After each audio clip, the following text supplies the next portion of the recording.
Amplify channel. ఈరోజు మనము Ohm's లా గురించి చెప్పుకుందాం.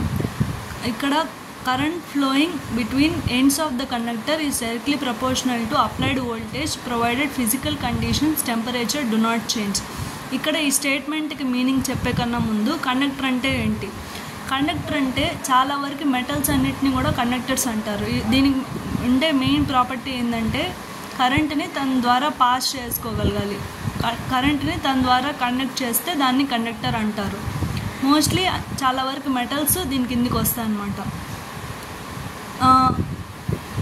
ఫిజికల్ కండిషన్స్ టెంపరేచర్ కన్నా కాన్స్టెంట్ ఉంటే ఆ టైంలో current flowing between ends of the conductor. For example మనము దీన్ని ఒక కండక్టర్గా తీసుకుందాం. కండక్టర్ అంటే ఏంటి? మనము నార్మల్గా ఇంట్లో చూస్తుంటాం కదా వైర్స్, కరెంట్ వైర్లన్నీ కూడా కండక్టర్స్ కిందికి వస్తుందన్నమాట. అవి దాంట్లో current flowing between ends of the conductor. ఇప్పుడు ఈ ఏ అండ్ బి అనే పాయింట్స్ మనం ఎండ్స్ ఆఫ్ ద కండక్టర్ అని తీసుకుంటే ఈ ఎండ్స్ మధ్యలో ఈ వోల్టేజ్ వి అనే పొటెన్షియల్ని మనం అప్లై చేసినాం, వి అనే వోల్టేజ్ని అప్లై చేసినాం. అప్పుడు ఈ రెండింటి మధ్యలో ఒక కరెంట్ అనేది పోతుంది అనమాట. అప్లై చేసిన వోల్టేజ్ వల్ల ఇక్కడ ఒక కరెంట్ అనేది పాస్ అవుతుంది, ఐ అనే కరెంట్. ఇది దేనికి ప్రపోర్షనల్ ఉంటుందంట? Applied voltage. ఏ వోల్టేజ్ అయితే అప్లై చేసినామో దానికి ప్రపోర్షనల్ ఉంటుంది. I is directly proportional to we.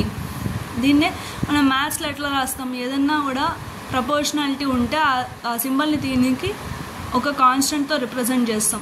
I equal to KV. ఆ కాన్స్టెంట్ దీన్ని ఇలా రాసుకుంటాం, V by I equal to constant. లేకపోతే దీన్నే వి ఈక్వల్ టు ఐఆర్. ఇక్కడ ఆర్ అనేది ఈ ప్రపోర్షనాలిటీ కాన్స్టెంట్ అనమాట. ఇక్కడ రాసాం చూడండి. కాన్స్టెంట్ వచ్చేసి రెసిస్టెన్స్ ఆఫ్ ద కండక్టర్. ఆ కండక్టర్ యొక్క రెసిస్టెన్స్ ఆర్ అనమాట. ఇక్కడ ఈ గ్రాఫ్ ఒకటి గీసాము. విఐకి మధ్యలో గ్రాఫ్ వచ్చి లీనియర్ ఉంటుంది. లీనియర్ అంటే వై ఈక్వల్ టు ఎంఎక్స్ లా ఉంటుంది అనమాట. ఇక్కడ వై యాక్సిస్లో ఏముంది? వోల్టేజ్ ఉంది. ఎక్స్ యాక్సిస్లో కరెంట్ ఉందన్నమాట. అర్థమైందా? Thank you. బాయ్.